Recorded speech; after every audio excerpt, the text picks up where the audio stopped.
So again, thank you all so much for coming to this and for enjoying, I hope, DEFCON. Excellent, yeah, says one guy. Okay, so the name of this talk is Archive Team, a distributed preservation of service attack. A hilarious title meant to bring you in, and it worked, apparently. My name is Jason Scott. I am the mascot of Archive Team, which is a rogue band of archivists, preservationists, and jerks dedicated to saving online and in some cases offline history. And this project has been going on for a little while, and I thought, well, maybe it's time to kind of make people understand what we're up to here. So, before I get started though, I want to dedicate this talk to Tim Recker, a very old friend of mine who unfortunately passed on this year, and it had been one of his dreams to bring his family back to DEFCON, so they are here in the house tonight to enjoy DEFCON. And I must say, you know, as time goes on, I'm currently 40 years old, you know, you have experiences of losing friends you didn't know you were going to keep around for such a short time. So it's always worthwhile, even though I'm in a talk, to skip a talk if there's a friend you haven't seen in a while and spend maybe an extra 4 or 5 minutes with them to remember some things with them. It's just a benefit to that aspect of it. So, since we're all about saving websites, let me in fact talk about soy sauce. So soy sauce, as some of you might know, is basically fermented soybeans, wheat. It's a process in which these things are brewed, and similarly, just like beers or other kinds of fermented dishes, there's an experience to it. There's an idea behind it. It's a long process to learn. We've been doing it for hundreds of years, but different groups have different approaches, and it's extremely important that the essence of them are maintained. In fact, this is part of the marketing of a lot of beers and crafts and everything else, that, you know, it's important that all the components stay absolutely the same. This is the Yamasawa Soy Company, a company that's been around for 208 years, since the Edo period. They've had 8 presidents, and they've been basically producing soy sauce in their local town for all this time. And they are beloved enough that, like, for instance, here's a tourist who's just gone and taken a beautiful drawing of this soy sauce factory to kind of show you, you know, they've been around forever and they do this kind of work. So they were hit by the tsunami. This is that same factory, and that's the creator, the current 9th president of this soy sauce company. He was given it to it by his father after the flood, because his father felt he was too old to figure out what to do next, because what are you going to do about a company in which everything is absolutely obliterated? Obliterated to the point, for instance, that this is the company safe from which he was able to extract their incorporation papers from 2 centuries ago, so that he could prove that the company was still around and still existed. And again, I'm crediting Robert Gilhooly. This was the man who walked around with it. Now, bear in mind, when they got hit with the tsunami, one of the first things that they discovered, or one of the first things that happened, was that their head of sales ran to one of the dams to save the dam and was killed by the ensuing rush of water. This man as well, this is the 9th president, was absolutely convinced his family had died and that he had lost his children because their house was just a few blocks from this place. As it turned out, his children had actually been led up a hill by some teachers and elderly residents who were nearby, most of which then proceeded to die. So this is a family business that is just ensconced in tragedy right now. And so this is him kind of standing on the hill that he was able to run up to with all the employees who didn't die, overlooking their factory, losing this thing. So what I want to explain, though, is that this is a person might say, well, who cares? It's a company. What does a company matter in human lives?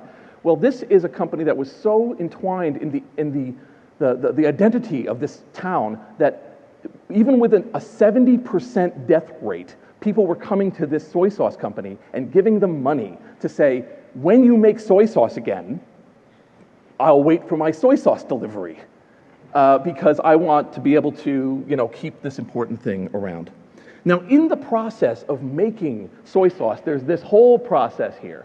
And one of the most important ones is the adding of the moromai, the fermentation, where they add the specific yeast, the specific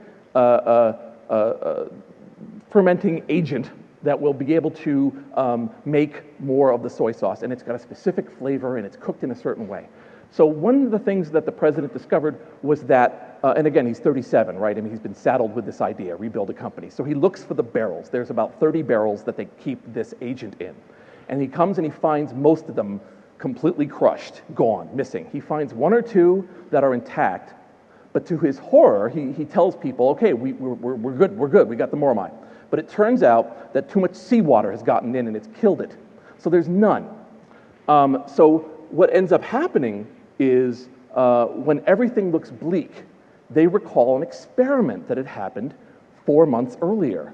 And what it was there was a local marine biology laboratory that was doing experimentation and asked for some of the Moromai. So what they had done was asked for a small segment, a barrel's worth or whatever, of Moromai to test with. They had given it to them. That lab had also been hit with the tsunami and had its first floor destroyed. But among the first floor was a 1 kilogram bag of the Moromai still in the plastic wrapping that they had never gotten around to. And from that small bit, this company is rebuilding itself into this very beloved brand once again. This is the 2 new sales girls who were hired by this company. That's their new digs while they're working it out. And this is a piece of their old factory, and the girl saying, you know, thank you for your patience. We will have your soy sauce soon. So why am I saying all this? Well, what I'm trying to say is that, first of all, backups are important.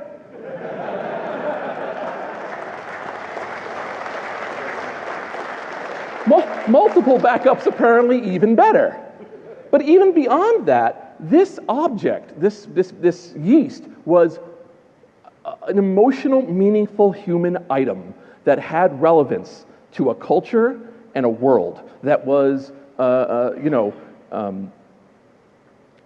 basically something that people considered part of their identity, really, if you think about it. And even though it's just an object, it's got meaning that way. So what I'm saying here is that objects that maintain memory, objects that are part of us, have relevance to us even after their initial use may be initially gone. In other words, you look at these items and you say, I remember I was with this person, or this proves that we were part of this, or this is the proof that I invented this first, or more accurately, this is a friend who I've lost. This is somebody who I can't speak to anymore, but I have their work. And I think that that's something that can sometimes be lost when I start to tell you about some websites. Because one of the things people will say is, well, who gives a crap? These are really old websites. And I say these websites are collections of memories that have been gathered up through people online. That is the driving heart and force of what I'm talking about here. And there's a wide variety of old media, I might mention, and old websites and things that are currently sustaining our memories magnetically in forms that are kind of strange, and each year it becomes harder and harder to extract them.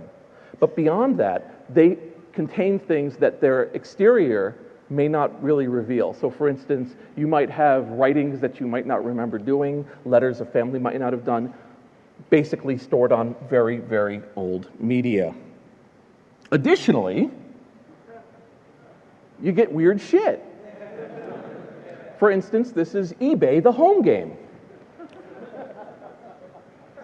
This speaks to a lot of things, because it indicates that people thought eBay, well, first of all, you have this belief that someone thinks eBay is something you'd want to do at home with your family, with no money down. But it also indicates that eBay had some sort of cultural meaning to us in 2000 when this came out, that it was strong enough of a feeling to feel this is an experience that you should share elsewhere. That idea of getting completely fucked on shipping costs. Very critical, right?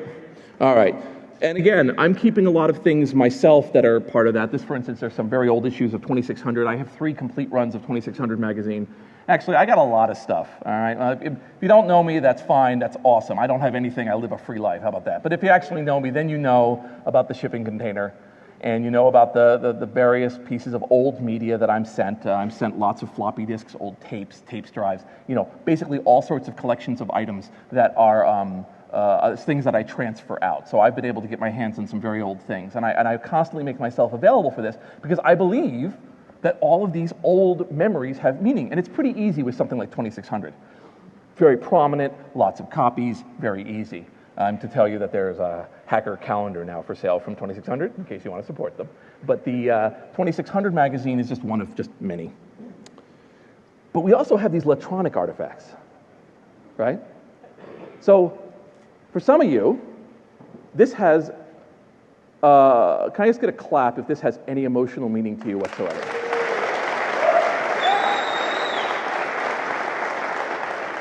And I do error correction for the person going, it's cool.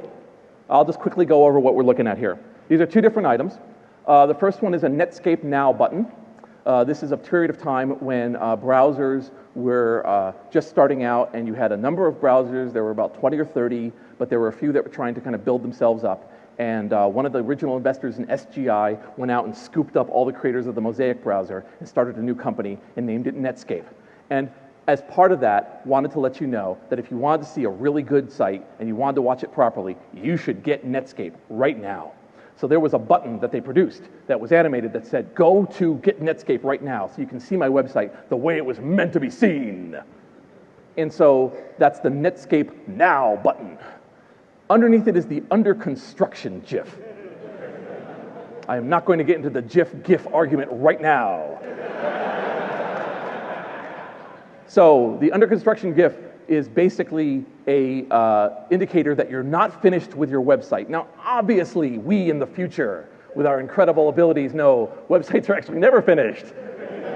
So it's redundant. We factored that thing out on both sides of the equation. We're like, you know what? Always building. Because if you're not always building, it's now currently a period of shame, right? Lack of dynamism is a shameful trait of your website, an indication of your failure and lack of interest. So you would not want to say, oh, I'm under construction. Of course you're under construction, all right?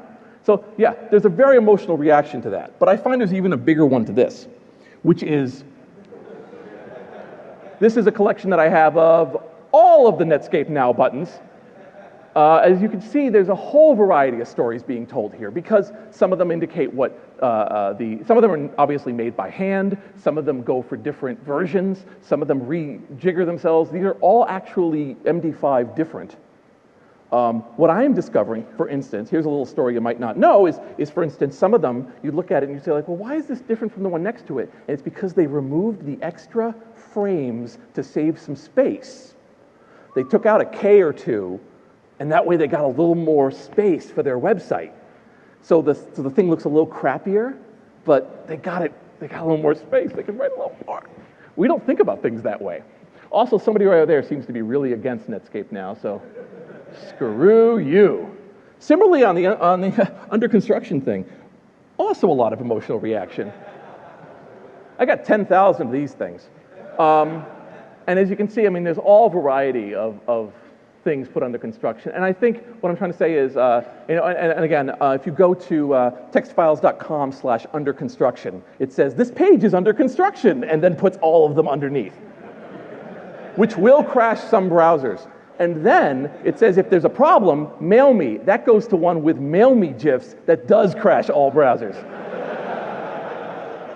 So you can be a historian and also be an asshole. It works out, actually. So anyway, so what you have here is, again, like I said, a wide variety of interesting cultural artifacts. And I have found that people who go to this just automatically get a massive amount of reaction from it, right? Well, what we're experiencing right now is a bunch of websites that were started earlier, and earlier now can be anything from the mid-1990s up through to even maybe a year ago or further, where they reach a point where somebody decides they're not going to stay up anymore. And it's usually done with like a Post-it note on the outside of a restaurant that's been shut down for health code violations. It is just simply something saying, by the way, we're gone. Now, normally I would not care, right? I mean, if you've created hatsforcats.com, and suddenly nobody wants to buy your cat hats, and you say, sorry, thank you for 4 months of wonderful business, and away you go. That's fine. But what we have right now, from the mid-1990s on to now, is this whole period where we're taking user-generated content, and a large amount of marketing is being made to make it as easy and quick and frictionless to put as much of yourself online as quickly as possible into something, with a huge lack of any interest in telling you what that something is. It's just there. You get an IT department and you don't even know how to reach it. And so what ends up happening is you get this, right? AOL Hometown, which was a whole bunch of really interesting websites from the early 1990s, and in 2008 they said, you know what? We're out of here. And that was it. Hometown was gone. Same thing up there with Kickstart. But you don't know what Kickstart is. I didn't know what Kickstart is. But I like the button, the indication there that's like, see this light bulb going out. And then you get these kind of surreal shutdowns, right? Like free pro hosting, which offers you more. And then the next thing it says is we're going to be discontinuing our free hosting service at the end of the year. So if you want, and look at that smiling girl. Guess what? We're closed. We're out of business. So, hey, welcome to free pro hosting where nothing is now free. That is a tough, tough sell. What are you called? Free cars. What do you sell? Cars. Free? No. No, Bob Free. Pleased to meet you. Yeah. So we founded Archive Team. Okay? Archiveteam.org. We are going to rescue your shit. We are the A-team. We are the team that will come in and we will rescue things that need to be rescued, help the helpless, go after the cite the siteless. We're going to go after places that look like they're being shut down. And we download them, and then we figure out what to do next. We know, so much in history. If you go ahead and look at a lot of things, how we have it with housing and things, that, basically when you evict somebody from a home, right, it is a huge-ass, painful process that sucks, right? Yes, right there. You're looking outside, you can see in the window, you're the landlord, you can see them fucking up your apartment. And you're like, I'm going to get rid of them. It's only going to take 6 weeks. But I'm going to get rid of them. And you have to apply, you have to go in front of a judge, you have to show things, and you have to do all these things. Well, with web hosting, we don't have to do any of that. And some people think that's beautiful. And yes, the Wild West was fucking awesome until you died of dysentery. And I'm saying that it's 2011, and this is DEFCON. This is one of these places which goes like, by the way, this idea is stupid, we don't do this anymore. Well, the idea of completely uncontrolled, transparent hosting of user content really needs to come to an end. But until then, we're duping stuff because the conversation otherwise ends. Like if you go to AOL Hometown now and go like, I need my old stuff, they go, that's a shame that you still need it. Are you sure you need it? Would you like to buy a new account with more space? Because right now it's okay. So Archive Team set out on its mission, and we've started to download things. We've been having a great old time. And then GeoCities went down. All right. So we were like, people came to us, and they were like, hey, Archive Team, GeoCities, you going to download? How many people here know GeoCities? All right. You see, they don't want to make noise and call attention to themselves. The thing about GeoCities, and I think GeoCities falls into this right now, right? GeoCities is the Moromai. GeoCities is this place that started in 1994 as Beverly Hills Internet, got turned into this very strange little hosting company, gets bought by by Yahoo for an enormous amount of cash. I mean, an astounding amount of cash, billions of dollars to become hosting. Now, at the time that it's purchased by Yahoo, it is the second or third, depending on the month, browsed site on the internet. This is the most popular of popular sites. It is huge. And one day, they announced they were shutting it down. Oh, but I don't mean they really announced they were shutting it down. I meant that buried in one of the help files, which somebody brought to our attention, it said, I'm having trouble getting this done. And the answer was, yes, because of the shutdown, that functionality is currently not here. That was it. We were like, wow, that is burying the fucking lead. And what they did was they were shutting down sometime in the summer. And then all of this site was going to go down. Now, bear in mind, when GeoCities finally went down, it was the 218th most browsed site on the net. It had only gone down a little bit. Yahoo made no attempt to get rid of it. You know, they didn't try to sell it off, do anything like that. They just simply said, okay, let's turn this off. Hooray for us. Now, granted, you go look at one of the sites that was on there, and you'll be like, well, of course. I mean, look at this thing. This is the Rogue Cowboy. Hey, y'all, military couple, been here for a while. I'm reading this for you because you cannot possibly see it over the bucking bronco background.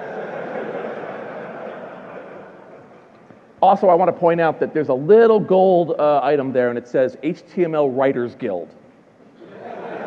Another thing that's kind of gone by the wayside is HTML guilds. Now it's just stock options. And the thing is you know, you look at a site like that, and you're like, well, these guys are awful. And I want to point out something I've really come to understand, which is how do we do this? How do we get rid of something? In fact, how do we destroy cultures? How do we destroy lives? How do we do this? And the answer is disenfranchise, demean, delete. Disenfranchise, remove their ability to have any control over something. Like I said, with Facebook, good luck calling them up to get something fixed. Good luck calling them up because something's not working like you expect. Go ahead and tell me that it doesn't cost any money and I get what I pay for it, fine, but I'm telling you, that's what the case is. Second, demean. Tell people that this thing is useless. Look at this thing, it's ugly. By our design standards, this thing fails our test. We, the board of Vogue, have decided that this thing is not to our liking, and then delete. And then say, who gives a shit about these people? These are nothing, whatever. But we have to realize that for these people, this presentation, this website may be the widest audience that this genetic line has ever reached. And you can't turn away from that kind of power, even if that was never your hope.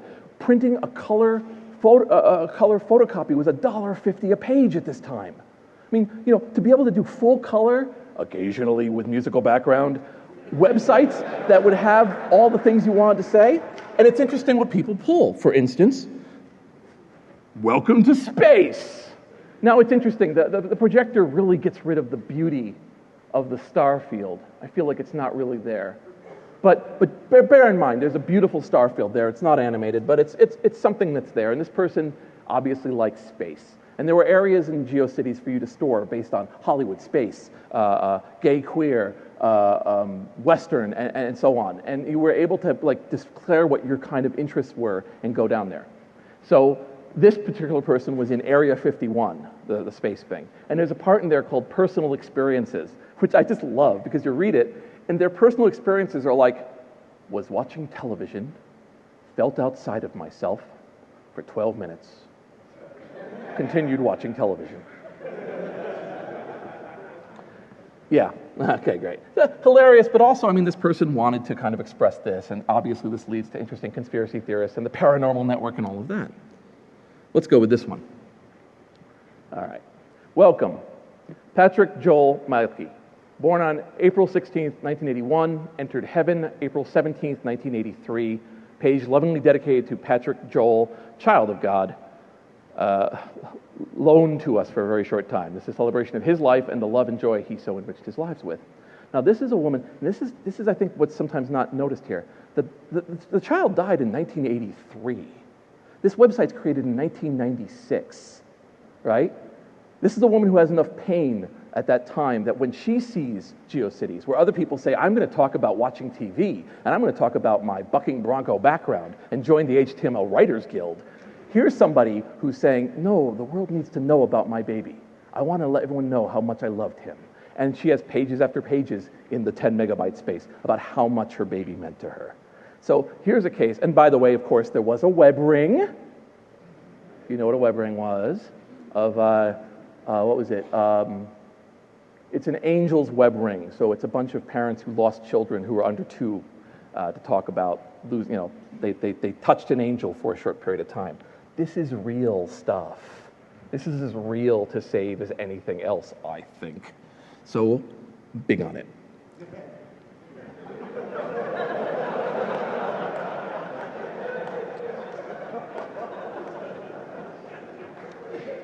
Gets better the longer you look at it.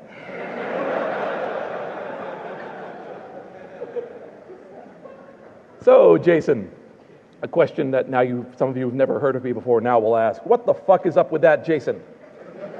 It's a general question I get about everything. All right, here's the deal. He's an under construction GIF. And he got wrapped up in the trawl. Basically, I went through a bunch of GeoCities stuff and found a bunch of under construction GIFs, and he was one of them.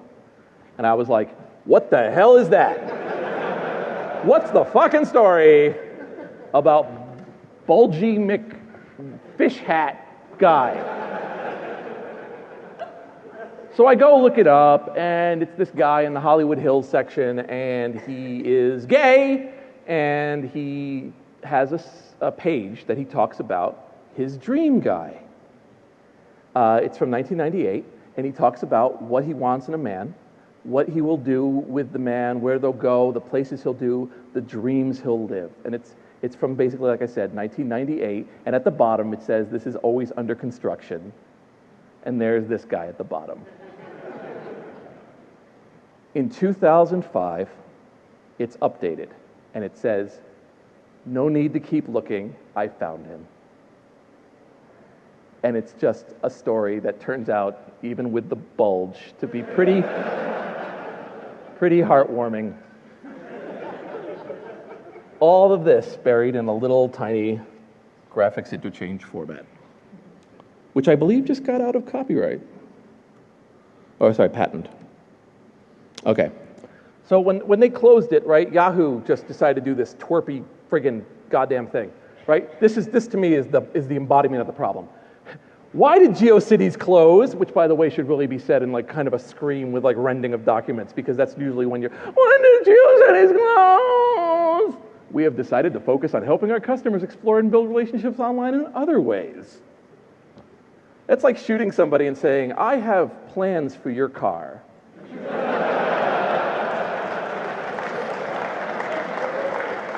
All right. It's this sort of corporate douchebaggery that ensures that I will never work within a corporate environment again.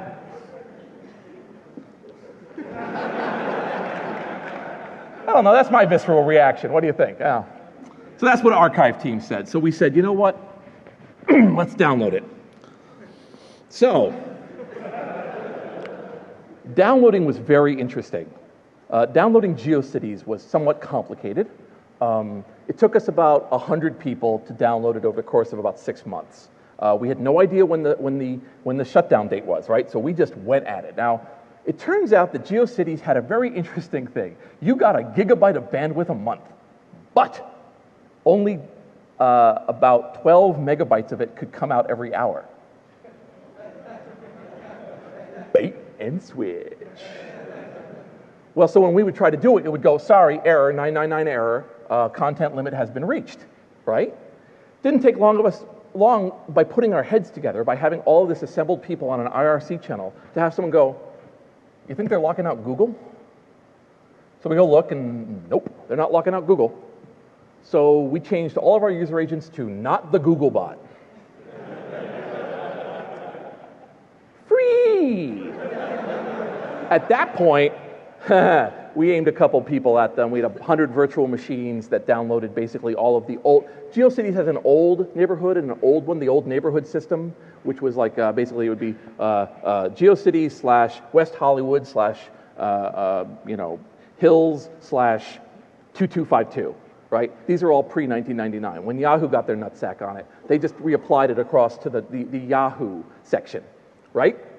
So basically what they did was you could be geocities.com / ~toolbag and be whatever. So it was going to be harder to find them. But man, did we send people after them. And we did, and we downloaded as much as we could, which turned out to be a little bit over 1 terabyte of GeoCities. So then what do you do? Well, first, bear in mind, this is GeoCities in 1999. This was a 9 terabyte array of theirs. Just to give you an idea of like just how pathetic it is now when people are like, oh God, what are you gonna do? We're gonna keep all that. And it's like, I can make a stack of 9 terabytes right now that are barely functional. We have to keep in mind that. I mean, this is a whole cage at Exodus dedicated to GeoCities. So we ended up with it, and we were sitting on it, And then GeoCities went down, and there was the usual, like, who cares? And I put up those animated GIFs by basically going through this terabyte of data and coming up with basically a collection of interesting GIFs. But then a year went by, and I thought, you know what? We got to get attention. We got to remind people that GeoCities went down for no fucking reason. So we did what anyone would do. We torrented it.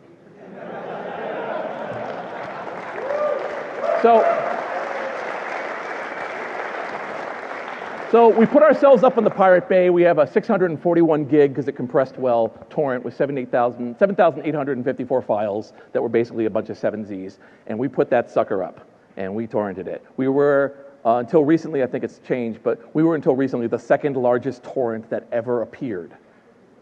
The number one was high-definition versions of all of the World Cup games.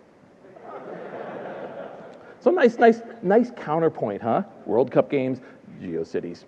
Because we knew, right, that by waresing GeoCities, this would bring this massive amount of embarrassment back. And it did. We got all these great interviews. And I put out this thing saying, Yahoo found a way, I was quoted by Time for this, Yahoo found the way to destroy the most amount of history in the shortest amount of time.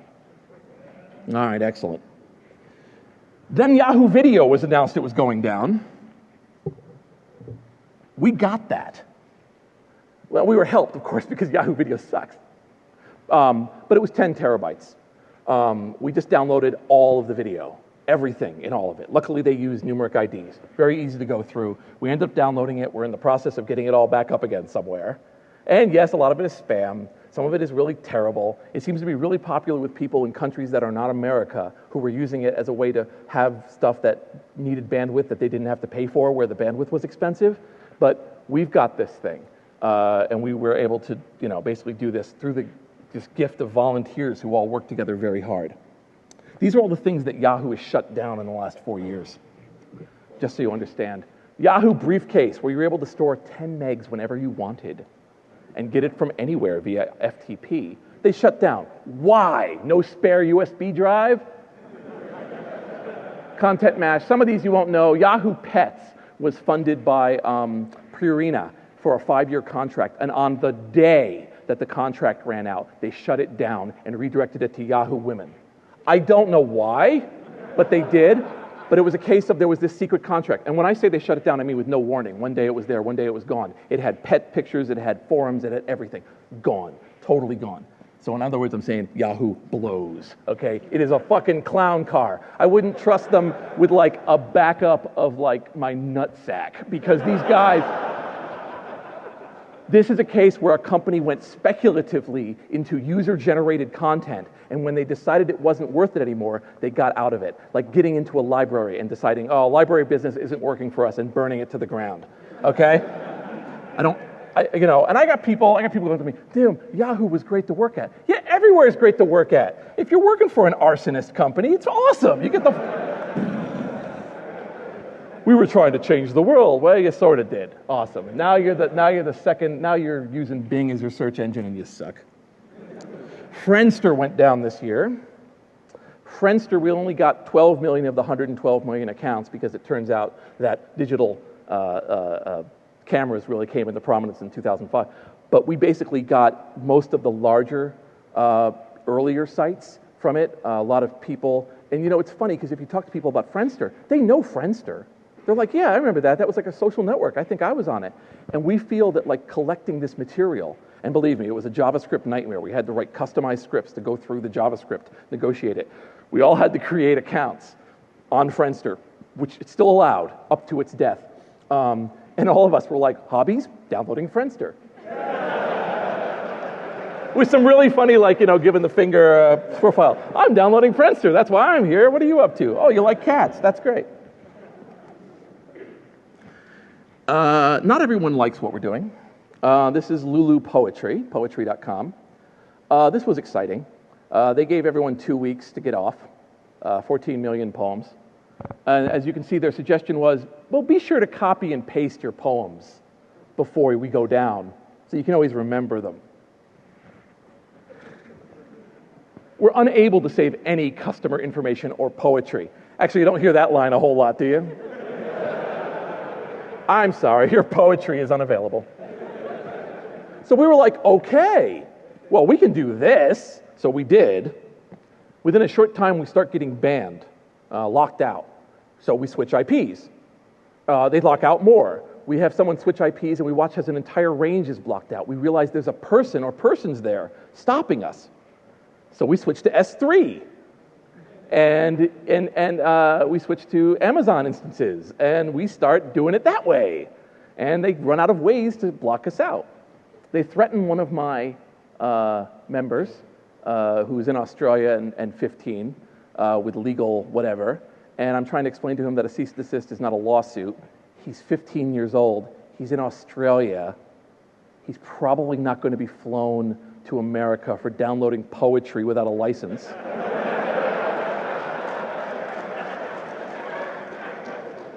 Interpol is not going to get in on this shit. But, whatever, make the kid nervous. But basically they were like, no, you don't understand. We're actually going to be bought out. So this will survive. So we know what you're doing. It's okay, but we're not. And I was like, it's great you said that. Fuck you, and just kept going at it. So it turned out, they were, as far as we can determine, they were on like one shared server in some space. That's what their problem was. We were essentially, like I said, doing a distributed preservation of service attack. We took these guys out.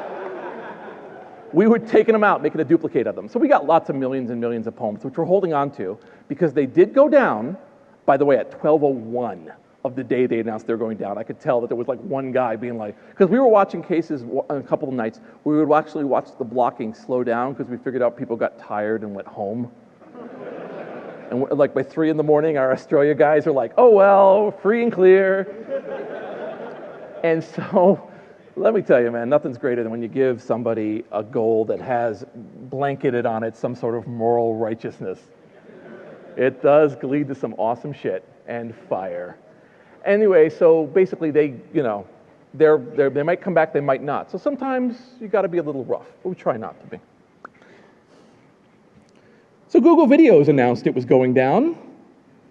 Now we were scared. Because Google Videos is huge. So we did it anyway. We started downloading. We were somewhere in like the 9th or 10th terabyte downloading GeoCities. We had a distributed system that would download from these things. And we were like, yep, going to save it. What an embarrassment. Google Video, what an embarrassment. What about YouTube? Why don't you just transfer stuff to YouTube? What the hell's wrong with you? Why are we doing this? What's wrong with you, Yahoo? With you, Yahoo too, Google. And basically, a week or two in, they give us an update. And the update says, okay, we're not going down. We're going to add a migrate to YouTube button. We're going to do what we need to do. So basically, what I found out later is on internal in Google, they went, look what archive team is saying. This is really embarrassing. We have to stop this, okay? And so they went, yeah, got it. So they went basically, okay, we give up. And so we won, all right? One of the few times we won. It's nice to win. So what's this? Guy with 9-track tapes. Guy's got Usenet. That is Usenet from 1981 to 1991. All right? So here's what happened. So basically, this stuff is what became Deja, went into the Google purchase of Deja News, which then became Google Groups. And Google then proceeded to ruin it. Okay? If you know anything about Usenet, they ruined it unequivocally. And we made a very important discovery. A lot of people are starting to think of Google as some sort of archive or library. Okay? That they're storing all this data, and even though they're running ads, they're really storing all this data. But Google is a library or an archive in the same way that a supermarket is a food museum. Okay? These guys are basically going to do whatever they got to do. So we took found the original archives that Google had taken, and we put them up on archive.org, the UTZoo tapes. And people are doing with them. An archive team member did this, not really associated with us, but did it and is part of us. Olduse.net. He is doing a real-time posting of Usenet with a 30-year lag. So you can go on, connect with a newsreader, and go experience what it was like. This particular one says, perhaps you're not aware of it, but a new Star Trek movie is in the making this summer. While that is all well and good, there was a problem with it. It seems that Leonard Nimoy will no longer be available for the role of Spock, and thus they're killing him off. Loyal Trekkies here have taken great offense to this, as well they should. There are better ways to remove the necessity of having the character present. Anyway, so that's good. And then we never saw Leonard Nimoy again. So you can connect to this thing and be able to use it right now. That's living history. Telehack.com. I don't have time to go into it. Telehack.com. Okay? It looks like a command line. It is an entire world. Years of command line history are at that site.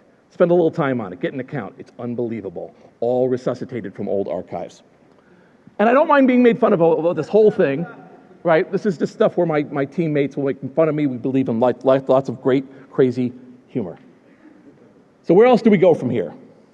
Well, we got a group called Wiki Team. They've written a thing from the outside, downloads tons and tons of wikis. And we'll grab it, and then we've been putting them up. So we've got Wiki Team. So if your wiki is like dying, we're going to grab it. And we make the tools available so you can grab any wiki from anywhere else. URL Team, because URL shortening was a fucking awful idea. URL shortening is like DNS retarded. You're going to let some third party generally decide what everything you do directs to. You are stupid. I understand the use of URL shorteners on a per site basis, making a Flickr that's FLKR, whatever, that makes sense. But this is awful, because if these things go down, now anyone looking at the history, it's like people are talking in cryptographic code. Here's this awesome site, thing you can't figure out. So we have been taking them on, and this group over here has been basically taking all these old URL shorteners and turning them into archives that we then torrent. So I also want to point out, this is Chronomex, Geronazor, Solsair, sweb _, not me, all right? This is not just a Jason Scott project. These guys, I'm planning a fire, but these guys are going somewhere with it, and they don't always need me, and it's very important. What else? What's left to save? So I don't know if many of you know Len Sassaman. He was a wonderful cryptographer, a wonderful human being who took his own life just a very short period of time ago. His wake was just last week, actually. And he was a big presenter at DEFCON. If you start going through the archives, you will find him there. He's a brilliant person who left a lot of friends and a lot of memories. And he's a wonderful guy. And his widow said to me, "Can you archive him?" So I started a project called Away from Keyboard. This is on archive.org. And what we're doing is we are collecting artifacts from various people who have passed on to turn them into collections of files that at least we can get some piece of these people who are gone, and we can remember them and be able to build from them. So it doesn't always have to be about websites. It doesn't always have to be disks that I'm trying to save here. It's everything, and I think that's just critical. What did we learn here? Well, we learned I'm really loud. We learned I do a lot of profanity, but I think hopefully you'll look at a website that's going down, it's something that's dying, and you'll say to yourself, okay, that's not just a piece of crap. That's something that's meaningful to people. That's something that matters to people. And I hope that piece sticks with you. If nothing else, I did. So my final question for you is, okay, is there anyone here from Archive Team? No, fuck you. You are all an Archive Team. I officially deputize you. You are allowed to be an Archive Team. Go where you need to. Keep backups. Store them somewhere. Throw them over to some place you don't remember. Give me copies later, or give my successor copies later about these things, because it turns out what you walk in is history, because the hardest part of history is to be there when it happens.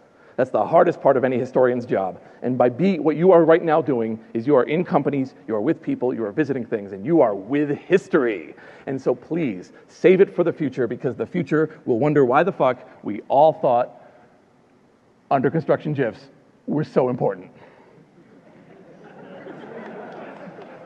Sometimes I put that as my user profile when I'm downloading a site. It gets the message, doesn't it?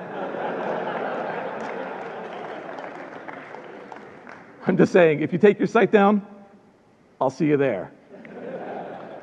Jason Scott, Archive Team, thank you for coming.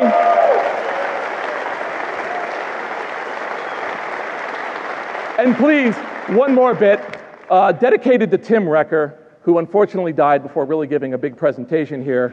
So I'm just proud to say, my secret co-presenter, Tim Recker. Thank you so much.